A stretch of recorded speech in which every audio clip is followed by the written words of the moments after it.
물론 여긴 국민 라디오.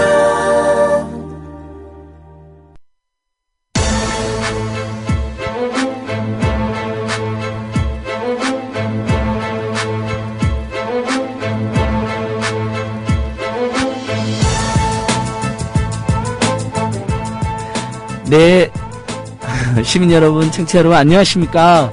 으라차차 안진걸입니다. 추석 잘 보내셨어요? 아이고, 오늘 참, 이렇게 명절 후유증이 심해가지고 저도 힘들었는데 다들 비슷하시죠? 근데 어제부터 일하신 분들 참 안 됐더라고요. 그리고, 추석 기간에도 농성하고 투쟁하시고, 또 단식하는 세월호 가족들, 우리 노동자들, 또 용산 화정경마장 주민들, 정말 많은 분들이 고생을 해서, 아무튼간 저희들이 명절 후유증 이야기하는 게 참 민망하지만 그래도 오늘 으라차차 열심히 해보고 있습니다. 오늘은 지금 외환은행 노조의 투쟁이 굉장히 적극적으로 전개되고 있고 외환은행 사태가 심각합니다. 이게 론스타랑도 연동이 되어 있거든요. 우리나라의 금융 권력의 문제점도 잘 드러내고 있는 사건인데 이거에 대해서 집중적으로 알아보기 위해서 아주 중요한 두 분을 모셨습니다. 그래서 잠시 전화 말씀 듣고 올 테니까 너무 멀리 가지 마시고 계속 들어주세요.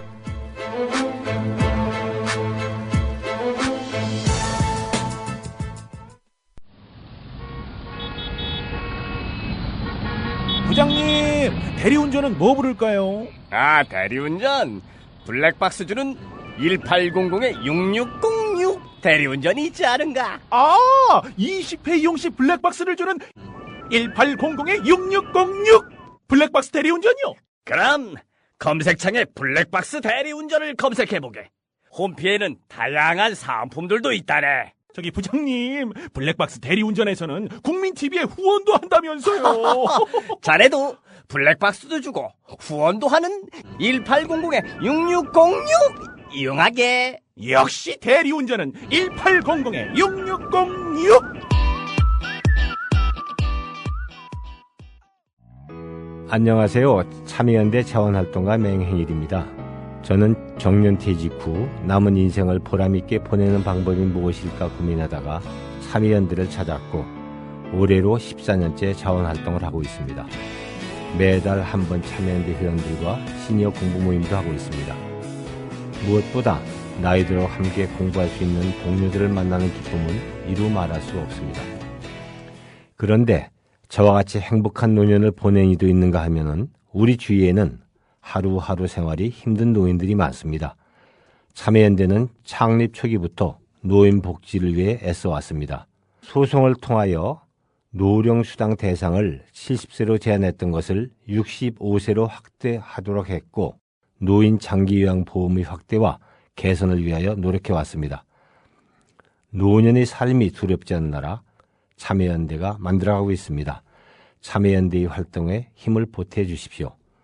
회원 가입은 홈페이지 www.peoplepower21.org 또는 전화 02-723-5300을 통하여 가입하실 수 있습니다. 네, 여러분. 다시 나타났습니다. 예.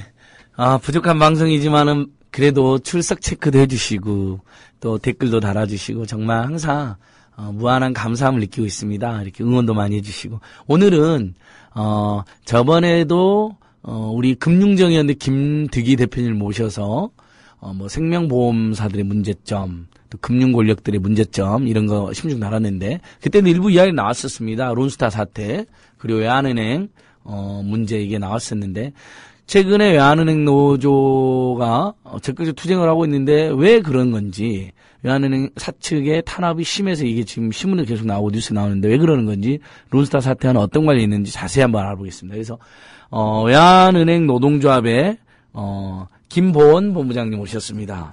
네, 안녕하십니까. 예, 본부장님. 홍보본부장님이신가요? 아, 예, 그렇습니다. 예, 그러면 대변인 같은 역할이신가요? 예, 반갑습니다. 네. 그리고 우리나라 유일의 우리나라 딱 한 분밖에 없습니다. 금융평론가. 김득희 금융정의연대 대표님 오셨습니다. 예, 반갑습니다. 김득희라고 합니다. 예, 금융평론가라는 직업은 김득희 대표님밖에 없죠? 만들어주셔가지고. 예, 제가 만들어드렸는데요. 저도 이렇게 포탈에 쳐보면 사회분석가 안진걸이라는 말이 나오는데, 사회분석가는 지금 현재 우리나라에 저밖에 없는 걸로 되어 있습니다. 실제로 그렇습니다. 사회분석가를 치면 없어요. 딱 하나의 언론 보도에 연합뉴스 보도에 사회분석가로 통한 안진걸만 나옵니다. 그 기자님 왜 그랬는지 모르겠는데. 네, 대단하십니다. 박근혜 정부가 창조하지 못하고 있는 새로운 일자리 하나 만들고 새로운 일자리 사회분석가 안진걸 그리고 금융평론가 김득희 그리고 론스타 문제와 외환은행 문제 전문가 김보원 본부장님 이렇게 한번 진행해 보겠습니다. 그 얼마 전에 외환은행 노조에서 무슨 총회를 하려고 했었는데 뭐 한겨레신문에 기사 크게 났었는데요. 네네. 뭐 왜 노조가 총회를 하는데 못하게 한 거죠? 막 그것부터 본부장님 한번 이야기를 풀어보시죠. 이 9월 3일 날 저희들이 임시조합원 총회를 소집을 했는데요. 그 합법적인 총회입니다. 그리고 노동법에도 보장이 돼 있고 또 외환은행 단체 협약에도 업무 시간 중에 총회를 할 수 있도록 돼 있는데 이것을 굉장히 전방위적이고 굉장히 좀 집요하게 좀 방해를 했었고 뭐 당일에는 그 지방에서 출발하는 버스를 본부장 영업본부에서 승용차로 뭐 가로막기도 하고 또 그 계속 인사 조치를 협박을 하고 결국에는 그날 총회 도중에 이제 발령이 또 나고 그래서 상당수 직원들이 이제 올라오다가 돌아가고 또 이제 본점에서도 나오려다가 여러 가지 다각적인 이런 사측의 방해 작업들 때문에 직원들이 한 1000여 명 정도밖에 참석을 못했습니다. 그리고 그날 저녁에 참으로 좀 가슴이 아프고 굉장히 분노를 하고 있는데요. 그 추석 연휴에 들어가기 이틀 전에 그 단지 이 합법적인 노동조합 총회에 참석했다는 이유로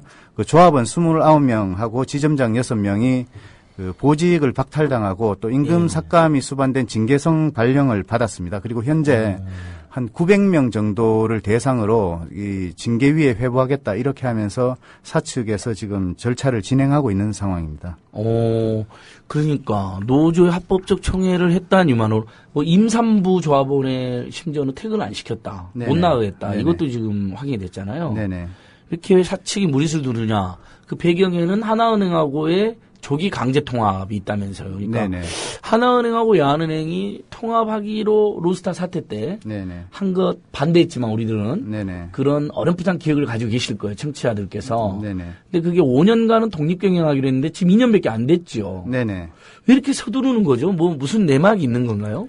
일단 합의를 국민한테 앞에서 밝힌 합의를 위반하는 것부터 문제인 것 같긴 한데요. 네네. 일단 합의 위반에 대한 말씀부터 조금 잘 모르시는 분도 계실 테니까요. 그러니까 기억이 또 가물가물해요. 하도 사고가 많이 터지니까 우리나라에서 자세하게 설명해 주세요. 당시에 이제 론스타가 이제 한국을 떠나면서 그 하나금융지주 회장하고 또 외환은행장, 외환은행 노조위원장, 그다음에 금융위원장까지 서명을 했습니다. 합의서에. 그러니까 론스타 때 워낙 한 10년 동안 한국 사회를 들썩거리게 만들고 금융시장의 신뢰가 굉장히 바닥에 떨어졌기 때문에 이런 부분들을 좀 노사정이 이제 대승적으로 극복을 하고 금융시장의 신뢰라든지 안정을 좀 찾자 이래서 서로 머리를 맞댔던 거고요. 그렇게 해서 나온 합의서가 외환은행 독립경영 그러니까 행명이라든지 별도 법인 또 독립적인 경영 이런 것을 5년 동안 보장을 한다. 그리고 5년 뒤에는 저절로 합병이 되는 게 아니고 5년 동안 그렇게 독립경영을 하다가 그 서로 합의를 해서 5년 뒤에 통합 여부를 다시 이제 원점에서 논의를 하는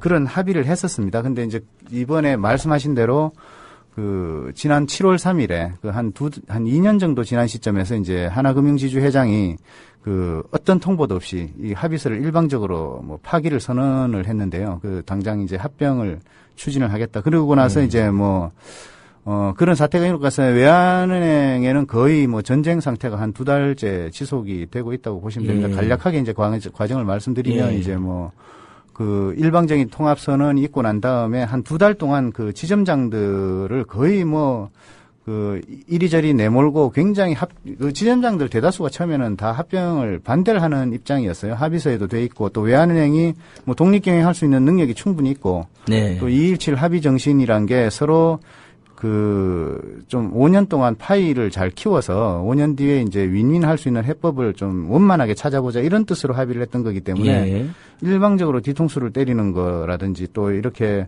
뭐 하나은행에 끌려가듯이 합병을 하는 이런 방식에는 동의를 할 수 없다는 게 많았었는데 그때도 이런 그 비전 스쿨이라고 해서 이제 뭐 어떤 그 강제적인 행사에 지점장들을 집어넣고 이러다 보니까 일부 지점장들이 이제 불참을 하려고 하기도 하고 그랬는데 그때 또 인사조치를 경고를 하고 이때부터 그리고 인사조치를 경고하고 뭐 다음에 또 지방 행사에 새벽에 내려가도록 불참한 사람들은 뭐 이렇게 쫓아내고 그렇게 한 2달 동안 진행이 되면서 그거를 또 뭐 강요에 의해서 지지 성명을 발표를 하고 이렇게 되면서 외환은행 내부에서도 노동조합은 저러고 있지만 외환은행 내부에서도 그 직원들이 그 합병에 지지하는 움직임이 있다. 이런 거를 굉장히 많이 언론 플레이를 했습니다. 네. 그러다 보니까 이제 이번 임시조합원 총회도 마찬가지로 어떤 그 지금 상황에서 이제 마침 저희들이 이제 파업 절차가 또 이제 쟁의회의 찬반 투표라든지 이런 게 진행이 돼야 되는 상황이었고 그래서 또 이제 통합이 직원들 근로조건에 굉장히 큰 영향을 미치고 이 관련된 사항들을 좀 논의를 하기 위해서 총회를 소집했던 거고요.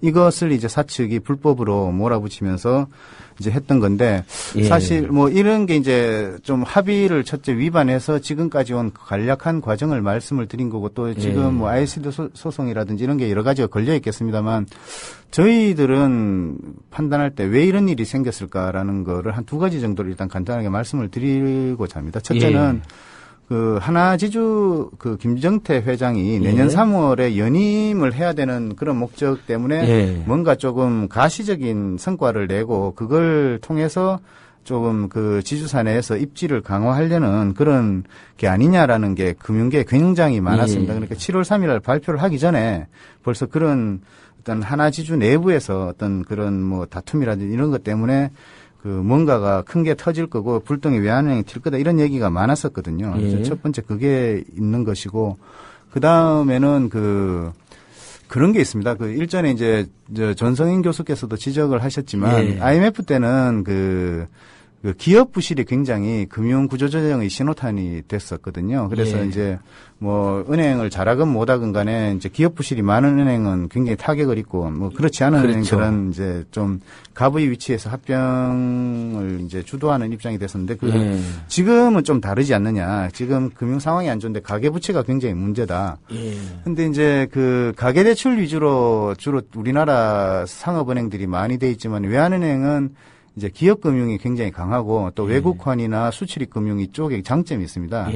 그래서 외환은행 같은 경우에는 지금 상황에서 이거를 합병을 해서 뒤섞어 놓으면 그 소매 위주 은행으로 그러니까 붕어빵 은행이라고 이제 전성인 교수께서 말씀을 하시던데 해놓으면 결국 좋을 게 없다. 반면 하나은행이나 하나주주 입장에서는 굉장히 좋다. 포트폴리오가 다양화되니까 뭐 그런 것들이 그 외환은행을 위해서 이익이 된다고 외환은행 경영진이 계속 이야기를 하면서 지금 합병 작업을 강행을 하고 있지만 실제로는 어떤 하나지주의 그런 어떤 이득 이런 것들도 상당히 작용하지 않는 일단 뭐 외환은행 직원들 입장에서 바라보는 그런 말씀을 드렸습니다. 그러니까 지금 얼마 전에 그래서 야당 의원들 민변 참여연대 론스타 공대위도 반대하는 기자회견을 열었잖아요. 그 부분에 대해서 일단 합의 위반이고 론스타 흔적집이다라고 이렇게 비난을 했습니다. 우리 애청자이신 웨런 버핏 67조님께서도 아주 잘 적어놓으셨네요. 하나은행의 외환은행 조기통합 이유 5조 원 천문학적 시세차익 투기자본인 론스타에게 면제부 주려고 5년 독립경영 보장계약에서 갑자기 2년만 합병, 하나은행에 일어나, 뭐 이렇게 돼 있는데.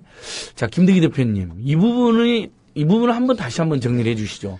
그러니까 우리는 지금 론스타가 우리 금산분리의 대원칙하고 은행법 등에 의하면 지금 산업자본은 은행자본을, 금융자본을 소유할 수 없게 돼 있지 않습니까? 그렇죠? 근데 론스타는 야은행을, 지배했었잖아요, 소유하고. 근데 그 론스타가 한 번도 산업자본이 아닌 적이 없었다면서요. 그러니까 은행 소유 자격이 없었던 거죠.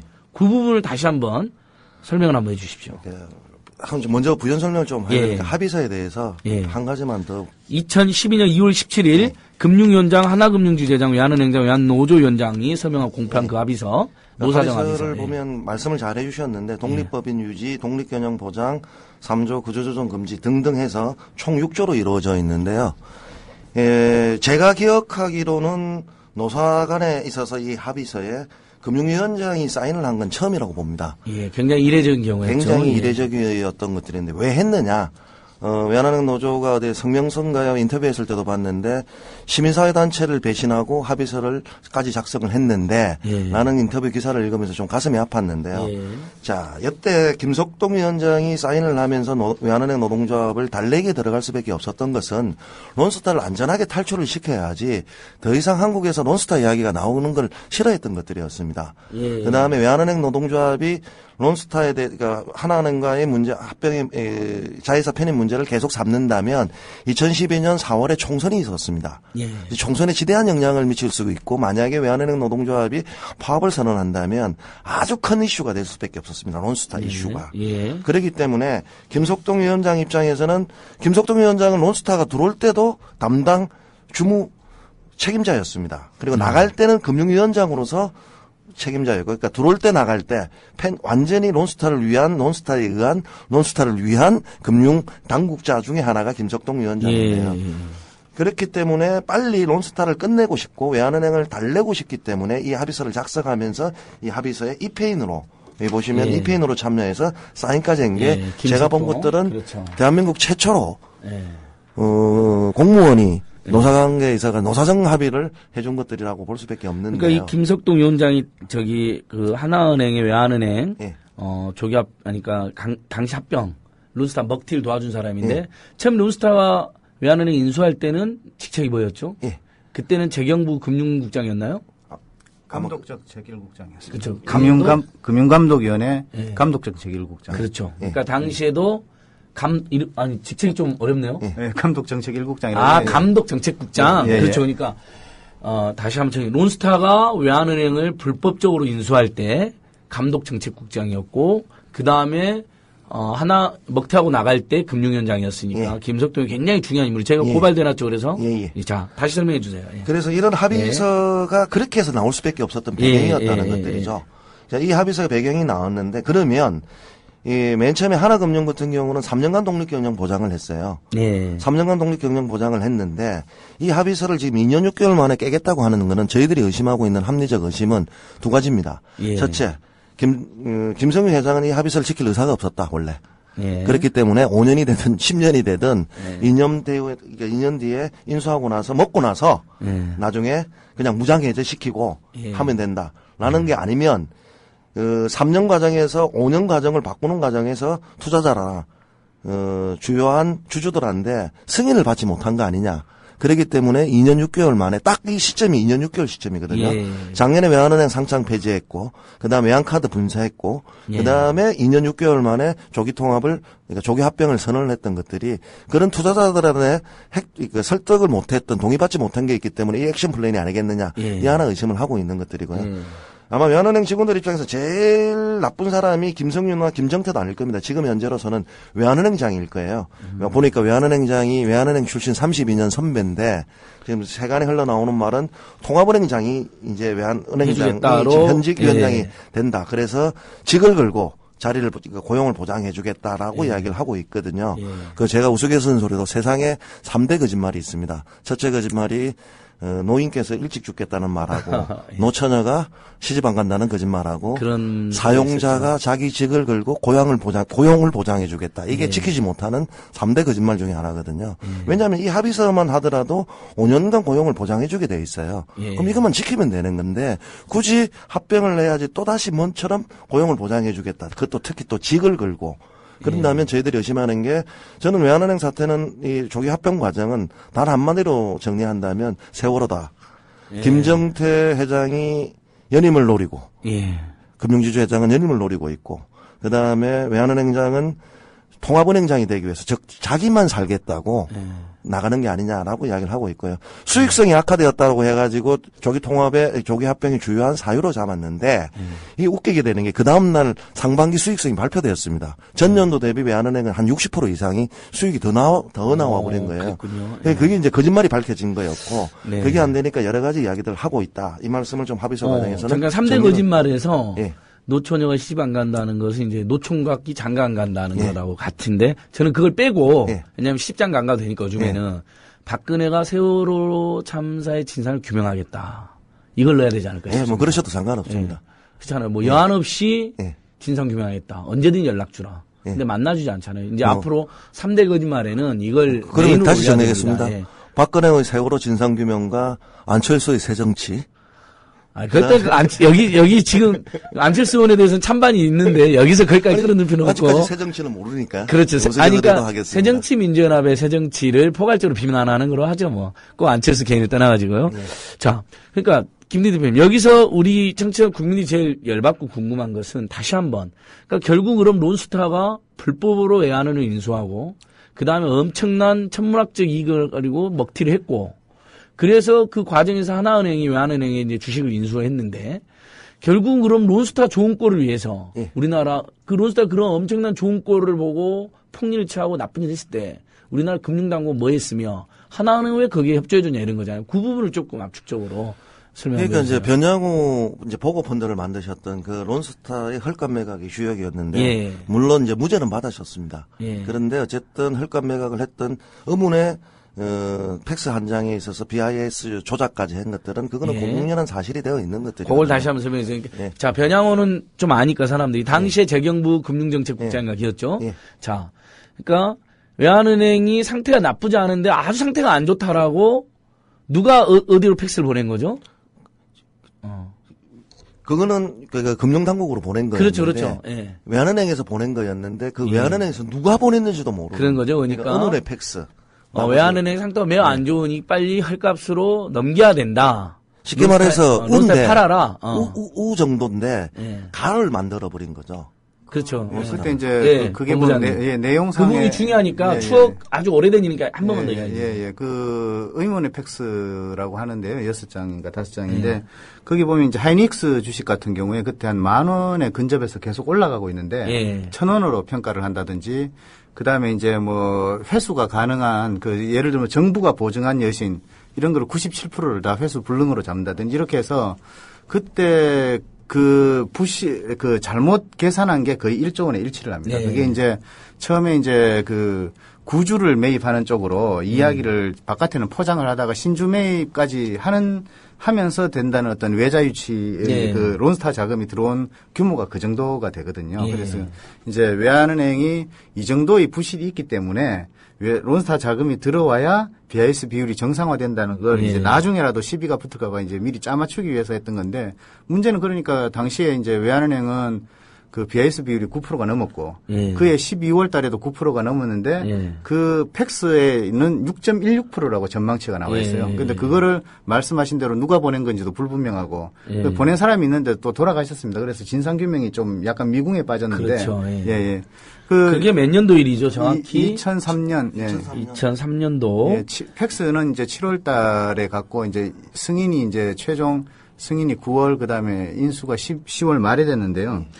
그러니까 그런 거를 이제 금감위하고 이제 금감원에서 그 외환은행 그 매각 승인을 론스타한테 이제 내주면서 예. 그 자료에 그대로 한 거예요. 그 사실 예. 금감원에서 자체적으로 산정했던 것도 9%가 넘었어요, 전망치가. 예. 근데 누가 보낸 건지도 모르는 정체불명의 팩스에다 6.16%라고 적혀 있다고 예. 그 자료에다가 외환은행은 6%가 될 거다 이대로 놔두면. 그러니까 자기 자본 비율이 8% 이하면 부실이라고 되어 있으니까 외환은 의도적으로 부실한 것으로 조작을 하고 네네. 그다음에 기다렸다는 론스타는 인수를 하고 론스타는 헐값 인수하고 자 이제 이렇게 된 건데 쉽게 말 그 상태가 예. 한마디로 예. 정리한다면 예. 외환은행 상태가 썩 좋은 건 아니었어요. 그러니까 예. 아까 제가 우라고 그랬는데 그렇죠. 한 미 정도 되는 거였는데 그러니까 수미양가에서 우나 미를 왔다 갔다 하는 정도 미 정도였는데 예. 아예 가를 만들어 버린 거예요. 가로 만들어서 그래가지고 무조건 팔게끔 예. 팔아야 된다. 외자에 예. 예. 그래서 외국 자본에 법령에도 분명히 산업자본에 그 특례조항이라도 인수가 안 되는데도 불구하고 특례조항까지 적용해서라도 팔 수밖에 없었다. 워낙 외환은행이 부실했기 때문에 이걸 팔지 않으면 제2의 IMF가 온다라는 공포감을 조성한 것들이었고요. 예. 뭐 그 당시 유명했던 말 중에 하나가 왜 이렇게 했느냐. 그래서 뭐 먹은 거 아니냐라고 하니까 금융관료들 입중에서 알아서 도장값 정도는 받았다. 그래서 세간에 도장값이 얼마인지 그 도장값을 밝혀라 뭐 이런 이야기들도 있었는데요. 그 도장값이 얼마인지는 모르고 있는데 하나 밝혀진 것은 외환은행장이 아마 연임 행장을 론스타가 약속을 했는가 봐요. 예. 그다음에 어느 정도는 스타벅스도 준 돈을 한 15억인가요? 예. 주기로 약속을 했던 당시 것 같아요. 외환은행장 예. 누구죠? 이강원 행장. 이강원 행장. 이 양반은 법적으로는 처벌을 받았습니다. 예. 결국 처벌까지 받았는데 예. 결국 론스타인데 자기가 살려고 연임 약속을 받고 스톡옵션까지 받는데 론스타는 준 거는 스톡옵션은 지급을 했지만 연임은 그 다음날 외환은행 인수하자마자 해임 조치를 했던 것들이었죠. 결국 외환은행이 론스타한테 팔려나가는 과정도 자기만 살고 그 자리에서 뭐 한몫 챙기겠다고 했던 사람들에 의해서 결국 산업자본인 론스타한테 팔리지 않았나 저희들은 그렇게 의심하고 있고요. 그 다음에 어쨌든 두 가지가 있습니다. 론스타가 나가고 나서 가처분 신청을 했는데 법원에서 2012년 3월입니다. 론스타는 2005년부터 골프장을 파는 그 시기까지는 산업자본이었다라고 손을 들어줍니다. 그리고 또 하나 이번에 밝혀진 제2차 정보 공개 자료에 따르면 론스타가 스스로 자기가 산업자본이었다. 이 산업자본이었다는 말은 다른 게 아니라 합산한 금액이 2조 이상이 되면 산업자본으로 보고 있는 것들이고 은행을 소유할 수 없는 자국인데 일본에 골프장이 있고 뭐가 있다를 신고서를 다 제출을 했어요. 금융위원회에다가. 합계 금액들 해보니까 2조가 넘는 거죠. 그러면 금융위원회는 최소한 2008년부터 산업자본임을 알았고 그 산업자본임 의 근거에서 강제 매각 명령을 4% 이상이거든요. 내려야 되는데 내리지 않았다라는 것들이었고요. 그래서 외환카드 주가 조작이 이제 법원에 의해서 유죄 판결을 받습니다. 그래서 2011년도에 그걸 근거해서 10% 이상은 주식을 매각해라. 매각 명령 내리는데 이거는 뭐냐면 은행법에 따르면 대주주 자격이 범죄 행위를 하게 하면 안 되게 돼 있습니다. 특히 은행법, 금융 관련 법률은 벌금형을 받다 하더라도 이제 대주주가 자격이 박탈되게 돼 있거든요. 그렇게 해서 그 외환카드 주가 조작으로 인해서 대주주 자격이 박탈되었고요. 금융위원회는 매각 명령을 내렸는데 우리는 징벌적 매각이다라고 생각을 했습니다. 징벌적 매각은 다름이 아니라 우리나라가 뭘 잘못한 놈들한테 매각 내릴 때는 주식을 한 번에 다 팔게 하지 않고 분산 매각을 시키게 하고 있거든요. 장외에서. 그런데 하나금융에게 매매 계약서를 사인한 것들 그걸 매각으로 인정해 버린 거예요. 그러면 론스타 입장에서는 안 그래도 내가 팔고 나가려고 하는데 매각 명령이 아니라 하더라도 하나금융한테 팔 수만 있게 해준다면 고맙다. 이렇게 생각을 해서 깎아 나갔는데요. 어쨌든 우리가 열심히 해서 1조는 막았습니다. 아마 론스타가 4조 정도 시세 차익을 노렸는데요. 그 당시 있었던 주가 가격하고는 조금 다운을 시켜서 1조 정도는 하나금융이 벌었다라고 이제 되는데 결국 1조 정도 매각 시기가 늦어지면서 시세 차익을 원래 4조 원 정도 원래 5조 정도 벌어야 되는데 매각 대금 차가 4조 정도 됐다는 거잖아요. 4조 정도로 왜냐하면 제2차 매매 계약서를 다시 작성하거든요. 저희들이 난리치기 때문에. 그러니까 론스타는 일단 자기 소유 자본 중에 비금융 자본이 2조 원 이상이기 때문에 산업자본은 우리 법에 의해서 분류되고 중간에 금융당국도 산업자본인 거 알았기 때문에 징벌적 매각 명령을 내렸어야 되는데 그러지 않았다는 거고. 근데 최근에 밝혀진 건 이미 인수 때부터 산업자본이었다는 거 아닙니까? 그렇죠. 근데 그러니까, 인수 때부터 산업자본이었다라고 확정적으로 해준 것들은 아직은 없습니다. 그러니까 최소한 법원의 판결에 의하면 2005년 이전. 그건 이제 어쨌든 저희들이 주장하는 부분들은 우리가 주장하는 게 아니라 그러니까 국가의 법원에 의해서 그다음에 금융위원회 제출된 자료에 따르면 2005년 이후는 무조건 산업자본임을 국가가 알고 있었고 금융위원회도 알고 있었다 이 말씀을 드리는 거고 우리는 그때도 최초부터 산업자본이었다 이렇게 불법적인 지배 상태를 방관했다는 거잖아요. 그래서 그걸 가지고 참여연대가 지금 재판 중에 있습니다. 고발했죠. 저희가 고발하고 주주 대표 소송도 하고 있고 그러니까 그때부터 불법적인 지배 상태를 아는데 시정을 안 했고 결국 외환카드 주가 조작이 벌어져서 그때서야 매각 명령을 내렸는데 그걸 그때 하나은행이 그냥 시세 차익을 보장해주고 산 거기 때문에 전혀 나쁜 짓을 엄청 하고 자격도 없는 자들이었는데 론스타는 아무런 제지도 안 받고 4조 원이란 수익을 얻고 나갔고 심지어 거기다가 이제 대한민국 정부가 세금을 부과했는데 그걸로 지금 소송을 하고 있는 거죠. 그러니까 그게 이제 경영권 불이용까지 먹고 이제 챙겼는데요. 이제 그렇게 나가면 끝날 줄 알았어요 론스타가. 그런데 어쨌든 대한민국 최초로 대한민국 정부를 상대로 ISD 소송을 ISD까지 냈죠. 하고 있습니다. 그게 한 4조 5천억 정도 되는데 그 금액 산출은 어떻게 되느냐. 한 세금이 한 5천억 정도 되고요. 국민은행한테 팔았으면 18,000원 정도에 팔 수 있었는데 그때 승인을 안 해줬기 때문에 금융당국이 우리가 못 팔았다. 그래서 차이가 있기 때문에 4조를 내놔달라고 이야기를 하고 있고요. 지금 현재 작년까지 쓴 돈만 하더라도 세금으로 49억. 지금 법무부가 예산으로 지출을 했습니다. 론스타의 ISD 투자자 국가소송에 대응하게 해서 우리 국민 세금이 벌써 50억 가까이 들었다는 거죠. 자, 여기서 다시 김본본부장님. 네네. 그럼 외환은행 다니신 지 오래되셨죠? 예, 뭐 2004년부터 조합 활동을 했습니다. 아, 그러면 그 전에 입사는 언제 하셨어요? 저는 기자 출신입니다. 아, 그렇구나. 네, 그러니까 저기 우리 노동조합 노동조합 상등 채용으로 네. 이렇게 되셨고. 그런데 어쨌든 계속 외환은행 다녔던 분 입장에서는 굉장히 날벼락을 몇 번 겪은 거네요. 그죠? 예, 갑자기 예, 우리은행이 부실하다고 판정이 되고, 론스타가 나타나고. 네.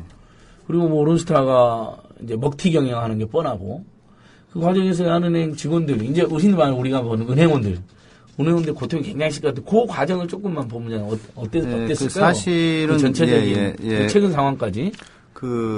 이제 과정에 대해서는 어느 정도 이제 몇 번 말씀을 드렸지만 이 외환은행 문제를 조금 이해를 하려면 어떤 직원들이 은행을 위해서 계속 헌신적으로 투쟁을 해왔던 그 부분들이 조금 이야기가 돼야 된다고 생각합니다. 그러니까요. 왜냐하면은 왜 저렇게 끝까지 반대를 하고 투쟁을 하고 난리를 피느냐, 이유가 뭐냐, 그러면서 이제 어떤 신문에는 고용 문제, 임금 문제도 나오지만 사실 그것만 갖고는 설명이 안 되잖아요. 굉장히 은행에 대한 애착이 있습니다. 그게 이제 어떤 국책은행의 자부심이라든지 고학력이라든지 이런 거하고는 저는 큰 상관은 없다고 보고 살릴 수 있는 은행을 계속 어떤 대주주라든지 정부의 사실상 방해로 인해서 못 살렸고 그런 어떤 운명을 좀 바꿔보려고 직원들이 10년 이상 굉장히 많은 희생을 하면서 투쟁을 했습니다.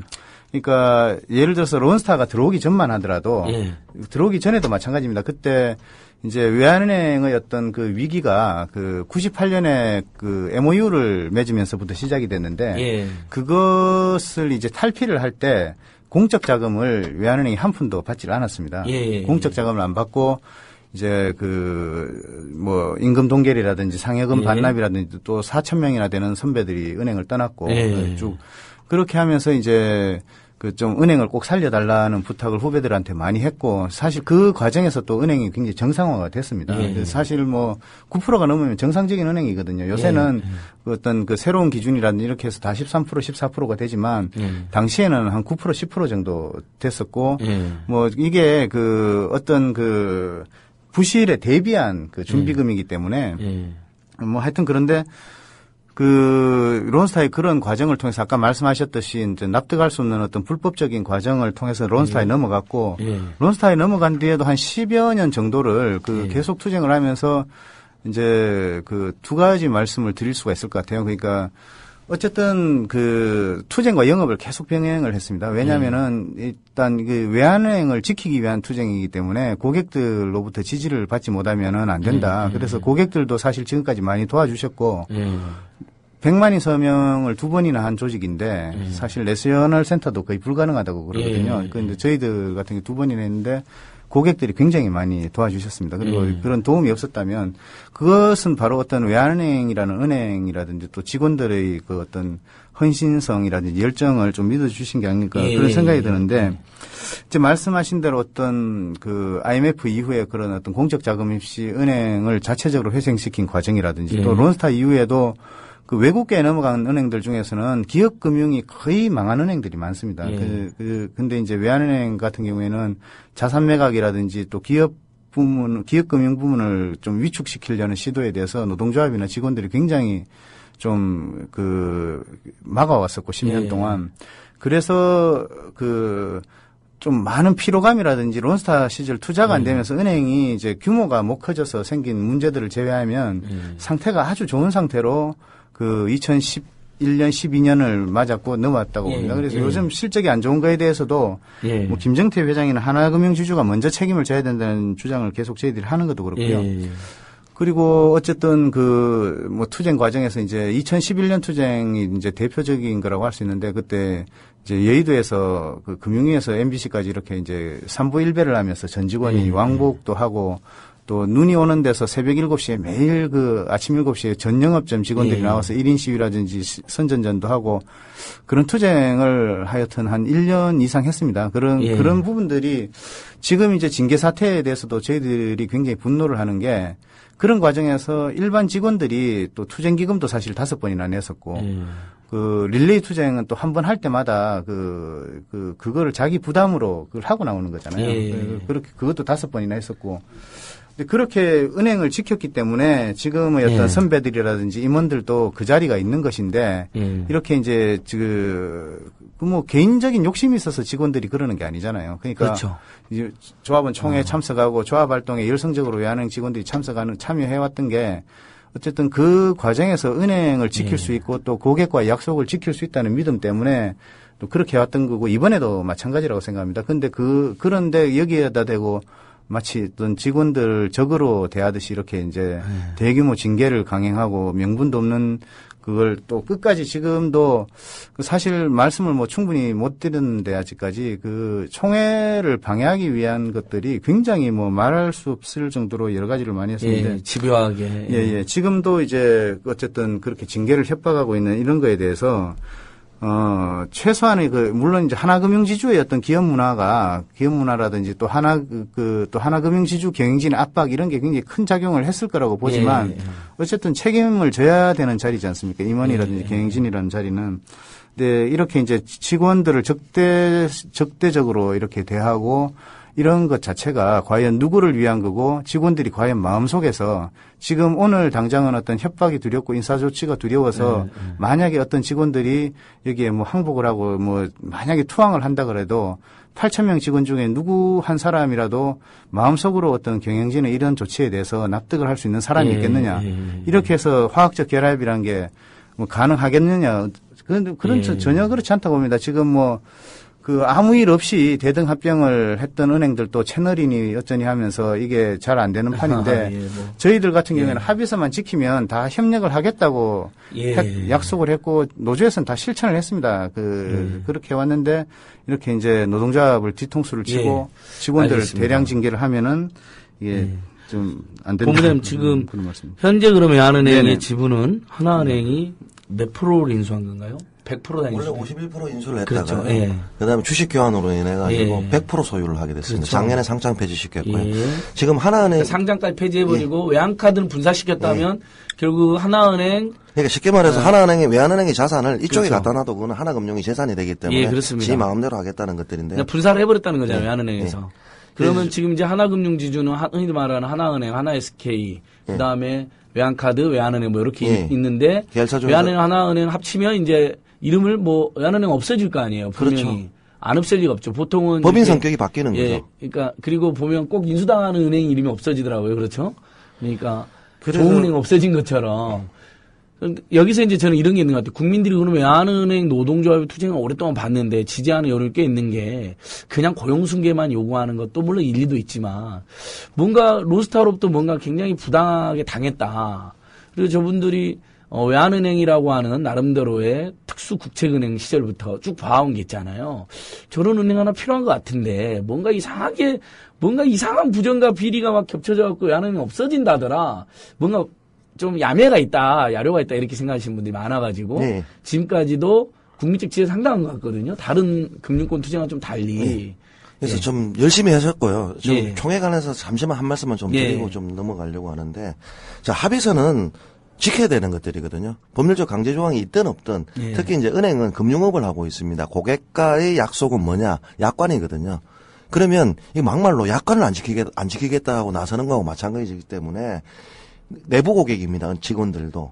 그 내부 고객과의 약속을 지키지 않는다는 것들은 사실상 은행 고객들을 기망하고 있는 거기 때문에 저는 이 합의서는 지켜져야 된다 보고 있는데 조합원 총회를 제가 한국생명이 다닐 때도 조합원 총회 단합을 받아봤는데 아주 센 놈입니다. 지금 하고 있는 게. 우리보다 더 세게 해주고 있다고 지금 듣고 있는데 기사를 보니까 보고 있는데 이렇게 하는 궁극적 목적이 뭐겠느냐. 그렇죠. 그게 궁금해요. 그건 딱 하나입니다. 예. 직원들로부터 징계라는 공포감을 조성하고 네가 징계를 안 맞으려 하면 외환은행 노동조합이 통합 논의에 나서야 하고 그다음에 궁극적으로는 조기통합에 합병에 사인을 해줘야지 너희들은 징계가 없어진다. 이런 것들을 목적적으로 내부 분열을 통해서 내부로부터 목을 치르기 위한 작업 중에 하나가 징계를 하고 있는데 조합원 총회는 단협이나 여러 군데에서 명시적돼 있고 더군다나 외환은행이 2년 전에는 또 조합원 총회를 했어요. 그때는 되고 지금은 안 된다? 이 논리가 말이 안 맞는 것들이죠. 단협에도 명시되어 있고 모든 것들이 법적으로 보장받는데도 불구하고 은행장 지시 불이행이다. 이 하나를 가지고 지금 계속적으로 이야기를 하고 있는 것들은 그것은 부당하다는 거 다 이해했어요. 조기 대표님. 합병을 강행하기 위한 노동조합을 몰아치기. 예, 저는 이렇게 그러니까. 보고 있습니다. 그러니까 합의서도 위반하고 조기합병을 강행하면서 예. 노동조합법상 또는 사회상규상 상식상 가능한 행위를 지금 탄압하는 거잖아요. 요까지 이해가 됐을 거예요, 청취자. 그러니까 좀 더 근본적인 이유. 그게 왜 5년간 하기로 국민들한테 약속까지 해놓고 이렇게 서두르나. 예. 지금 일각의 분석처럼 로스트 흔적 지우기인 건지 요 부분을 조금 더 설득력 있게 설명해 저희 주시면 시민사회단체는 로스트 흔적 예. 지우기라고 규정하는 것은 다른 게 예, 아니라 예. ISD 소송이 남아 있습니다. 예. 이 ISD 소송에서 이기려면 론스타가 억울함을 해야 되는데 예. 지금 우리가 대부분 알고 있는 것들은 억울함이 없거든요. 예. 론스타는 산업자본이었기 때문에 한국의 은행을 인수할 수 없는데도 불구하고 온갖 특혜 속에서 시민대책회의가 작동되고 도장값이 나오고 그렇게 인수를 했어요. 예. 그다음에 나가려고 할 때도 단순 매각 명령을 내려주는 금융위원회의 그 특혜 때문에 나갈 수도 있었는데 경영권 프리미엄까지. 예. 자, 이게 론스타는 ISD 소송을 했던 이유는 단 하나입니다. 미국에서 투자자들이 너그 외환카드 불법 행위가 있었는데 왜 고지를 안 했느냐. 이렇게 돼버리니까 예. 그쪽은 펀드를 유지하기 위해서는 자기들이 정당하다는 것들을 입증하기 위해서 소송을 통해서 지면 지는 대로 이기면 이기는 대로 명분을 쌓고 있기 때문에 ISD 소송을 제기한 거고 우리나라 IS 금융당국은 보니까 이거 다 해줬는데 이게 나가고 나오니까 다시 우리한테 ISD까지 황당했겠죠 처음에는. 예. 그런데 이게 진행되는 과정에서 만약에 진다. ISD 소송이 진다고 생각을 해보십시오. 예. 국민적으로 난리 날 겁니다. 아마 세금이 4조가 아니라 1조라도 아니면 단분 1,000억이라도 예. 져서 세금이 나간다라는 과정들. 그 과정의 결정문들이 론스타는 한국 금융당국에 의해서 산업자본임을 알고 다 협조를 다 했는데도 불구하고 금융당국이 승인을 안 해서 지체해서 졌다. 그래서 피해를 입었다라는 결정문이 나온다고 생각을 해보십시오. 아마 금융당국들 발 뻗고 좀 못 주무실 겁니다. 아니 엄청난 사태죠. 엄청난 사태가 될 이미 겁니다. 지금 어마어마한 불법적으로 경영하고 시세 차익을 가지고 먹기로 자, 했는데 그런데 이제 그걸 거기다 바뀔 수 세금 일부 있는 낸 것까지도 다 되돌려 판결 나오면 예. ISD 제도 자체에 대한 뭐 충격뿐만 아니라 우리 국민이 열받는 거죠. 예. 대한민국 정부 그러니까 론스타가 대한민국 정부 국민들 다 속인 거 아닙니까? 그렇죠. 그랬는데 오히려 불의한 알고- 세력은 땅땅거리고 네, 알고 보니까 한편이었다. 뭐 이렇게 되는 것들인데. 누군가한테 도와줬을 거 아니에요. 이게 예. 지금 사람들 분노하는 것 같아요. 누군가 도와줬다. 그런데 이 과정에 있어서 이걸 밝혀야 되는데 예. 지금 아시다시피 ISD TF팀의 대응팀이 추경호 예. 그분도 론스타가 들어올 때 한 역할을 하신 분이었고요. 뭐였죠? 지금 이 사람이 국무조정실장인 것 같던데요. 그렇죠. 추경호가. 당시 재경부 은행제도 과장이었고요. 추경호 실장은. 예. 그다음에 이번에 기재부 제1차관으로 내려온 분은 주형한 기재부 제1차관은 2003년도 당시 외환은행 넘기 작업을 했는데 11비밀위원회까지 참석하셨던. 그러니까 이 사람들이 지금 떵떵거려 있고 지금 론스타 사태에 대응하고 있다는 거. 그러니까 그렇죠. 론스타의 ISD를 대응하고 있는 예, 거죠. 그러니까 론스타의 불법 경영과 예. 먹튀 사태에 일조했던 사람들이 예. 론스타의 IS 대응팀을 또 하고 있다는 거잖아요. 그런데 이제 검찰에서 우리가 고소고발한 것들은 전부 다 기각이 됩니다. 아니면 예. 불기소되고 혐의 없음 판결이 나는데 지금 남아있는 게 참여연대가 소송을 제기했던 주주대표 소송과 예. 헌법소원 등등이 좀 남아 있습니다. 그러면 이 과정에서 예. 만에 하나라도 예. 주주대표 소송에 승소를 해서 론스타는 산업자본임을 다시 한 번 더 확인이 된다면 예. 저희들은 그걸 가지고 ISD 소송을 대응을 할 수가 있습니다. 예. 왜냐하면 이거 제끼고 나서 직접적으로 이렇게 봐라라고 이야기를 할 수가 있는데 아시다시피 외환은행을 만약에 합병을 한다고 생각을 해보십시오. 작년에 상장 폐지가 되고 나서도 주주대표 소송에서 자격 논란이 있었죠. 론스타가 바로 치고 나온 게 뭐라 하면 상장 폐지가 되었기 때문에 주주 자격이 없습니다. 예, 저들은 예. 이렇게 주장을 하고 있었고 예. 그 지루한 재판이 끌고 있는데 더군다나 법인격인 외환은행이 없어진다고 생각을 해보십시오. 그렇게 한다면 지금 존재하고 있는 지금 다투고 있는 모든 송사는 다 실효적으로 기각이 당할 겁니다. 이건 100% 예상이 되고 있는 예. 것들이기 때문에 론스타 흔적 지우기다 이렇게 주장하고 있는 것들이고요. 또 하나 내재적 측면에 있어서는 김정태 행장, 하나금융지주 회장의 연임 그리고 외환은행장의 통합은행장을 꿈꾸고 자기 자들이 보신을 위한 게 지금 예. 가고 있는 거 아니냐라고 하는 이 이중적 측면이 복합적으로 이루어지기 때문에 이루어지고 예. 있는 거고 그 과정에서 저쪽에서 밀어붙이는 게 금융위원회가 지금 뭐라고 이야기를 하고 있는 거 하니까 노동조합 합의이기 때문에 노동조합이 합의해야 된다라고 계속 주문을 하니까 어쨌든 노동조합 합의서를 받기 위해서 지금 노동탄압이 극심하게 진행되고 있다라고 말씀드리는데 탄압을 엄청나게 하면 이제 여론이 동요해서 예. 합의를 해주게 될 것이다. 예. 이렇게 저는 지금 이게 논리를 쓰는 보니까 거죠. 조폭인 것 같아요. 지금 조폭도 현재. 이런 조폭도 없죠. 그러니까 그건 하나은행 경영진이 이렇게 네. 주도를 하고 있는 거죠. 그렇죠. 다음에 좀 더 거슬러 올라와서 김득기 대표님은 금융정의연대 대표시기도 하지만 투기자본 감센터 일도 하시니까 다음에 결국은 투기자본의 먹튀라는 목표 야욕과 그것을 우리나라 이제 권력자들이 도와줬다는 건데 일부 세력이 왜 도와줬을까요? 왜 도와준 거로 우리가 투기자본 감시하는 운동에서 그런 협잡이 어떻게 일어난다고 이렇게 분석이 되죠? 맨 처음에 이제 외환은행이 네. 들어오는 과정들은 IMF가 최소한 한국은행 몇 개를 달라. 예. 라고 미약이 돼 있지 않았나라는 썰들이 많습니다. 그러니까 IMF가 구제금융 사태 때 그래서 니네들 은행 몇 개 넘겨라. 네, 우리 제일은행, 자본에. 예. 제일은행하고 한미은행은 외국은행에 넘어갔고 예. 그나마 그 다음에 넘겨줄 것들은 이제 우리 은행은 넘겨줄 수가 없는 상황이고 예. 덩어리가 너무나 컸기 때문에 예. 제일 만만한 게 그 협약에 의해서 외환은행이 딱 덩치나 규모나 예. 여기에 있어서 제일 만만했다라고 저는 보고 있고요. 그런 실제 분석이 우리가 있다는 많은 거죠. 사람들이 알고 예. 있는 게 예. 론스타가 2조를 들어왔다라고 생각을 하는데 2조가 들어온 게 아니라 물론 매매 가격은 2조지만 나머지는 대출을 받고 예. 이렇게 해가지고 사실상 얼마 돈 투자금 안에 얼마 들어오지 않고도 3배 이상 지금 거의 한 4배 정도 먹었다 이렇게 보시면 되는 그러니까 아무리 궁하다 하더라도 백벌 양보해서 지금 궁한 걸 조작했다고 이제 우리는 그래서 이제 주장하지만 또 나오는 아무리 게 궁해도 금은머리 외국인이라는 이야기들이 그러니까요. 나오거든요. 예, 예. 네, 금은머리 외국인은 공식적으로 확인된 거는 론스타 코리아 직원들에게 론스타에게 투자했을 수 있었던 것들은 있었다. 이거는 론스타도 인정하고 있거든요. 그럼 어쨌든 론스타 코리아 직원들은 합법적으로 그 주식을 샀는데 그게 전부 다 합법이었느냐 저는 그 의문을 가지고 있습니다. 예. 전주국 론스타 코리아 직원들은 전주였을 거고요. 예. 실제 돈은 투자자들은 다른 데 있었을 따로 거다. 있을 수 있다. 뭐 이렇게 또 그러니까 말씀을 이제 드리는 론스타가 것들은 한몫 잡는 걸 도와주고 예. 뇌물을 받은 사람도 예. 있을 수 있고 예. 검은머리 외국인 행세를 하면서 이득을 본 사람도 있고 또 뒤에서 뒷돈 낸 사람 따로 있고 시세 차익은 나오니까. 뭐 추정인데 예. 어쨌든 뉴스타파가 이번에 밝혀낸 게 뭡니까? 예. 저 유령 계좌, 유령법인 하나 만들어가지고 들어오는 거 아닙니까? 예. 그래서 전두환이 아들도 유령법인을 만들어가지고 버무다 이런 데에서도 좀 예. 들어왔다 이렇게 했는데 그쪽에다가 SPA 하나 성립해놓고 예. 한국이- SPC 예. 특수법인 특수법인 예. 하나 설치해놓고 거기에다가 한국인들이 돈을 줬다. 예. 투자를 했다고 생각을 해보십시오. 예. 정체는 안 밝혀지는 거죠. 예. 근데 그게 어쨌든 투자자 보호 차원에서 아무도 알 수 없는 지금 사건이 돼버린 거예요. 아마 저는 그거는 영원히 밝히기가 힘들지 않을까. 론스타 코리아에 있는 전주들은 국세청을 통해서 이제 나설 수가 있는데 저는 그래서 좀 국세청을 통해서 이번에 국정감사 때 국세청을 통해서 론스타로부터 이득을 본 사람이 내국인 중에서 신고한 사람이 있는지. 이 론스타가 먹튀와 폭리하는 과정에서 이득을 본 사람. 그러니까 쉽게 말해서 론스타에 투자를 해서 외환은행을 매각과에 대한 배당금을 받은 사람이 이제 국내법에 의하면 신고를 해야 되지 않습니까? 예. 그러면 그게 있는지 없는지, 그 다음에 어쨌든 여기 탈세를 지금 국세청이 엄벌하겠다라고 하면서 예. 지금 다 까고 있지 않습니까? 예. 그러면 여기에 있는 펀드들, 그 다음에 SPC 이런 것들 조사해서 진짜 있는지 없는지 한번 까면 되는데 예. 저는 이 정부 하에서는 까기가 쉽지 않을 거다 이렇게 예. 좀 보고 있습니다.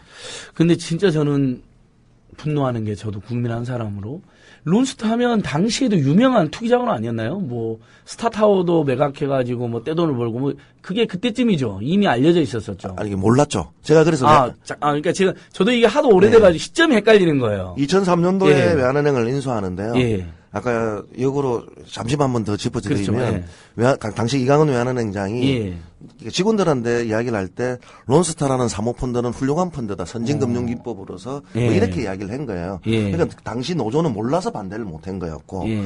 사모펀드가 외자 유치라고 생각을 한 거예요. 그렇죠. 그래서 우리 국민들도 대다수가 들어올 때 외자라고 생각을 했지. 처음에 외자라는 그게 있었죠. 예. 예. 외자 유치로 생각을 했지 이런 식으로 단기간 수익을 내고 먹고 튀는 먹튀인 줄은 예. 아무도 몰랐고 과정들에서 들어오고 나서 더 먹으려고 외환카드 주가 조작까지 했던 사실들이 밝혀지는 것들이었죠.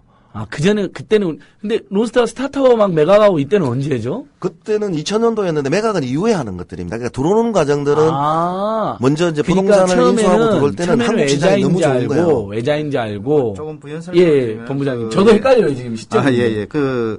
뭐 스타타워는 예. 크게 그거를 한 게 아니었고 이제 예. 사실은 이 론스타가 자격이 없는 건 그 예. 변양호 국장이나 김석동 국장이 2002년 10월에 이미 알고 예. 있었던 거예요. 예. 그러니까 예. 왜 2002년 10월에 처음에 컨택을 했는데 이게 1년이나 걸렸느냐 하면은 그게 다 이제 어떤 빠져나갈 수 있는 그런 절차를 밟고 그런 준비를 했기 때문에 1년이나 걸려서 오픈이 된 거거든요. 이게 처음에 이제 외환은행 임직원들이 알게 된 거는 2003년 7, 8월 정도고. 2003년 7, 8월. 예, 예. 그것도 이제 금감위원들한테 처음 보고된 것도 2003년 7월이에요.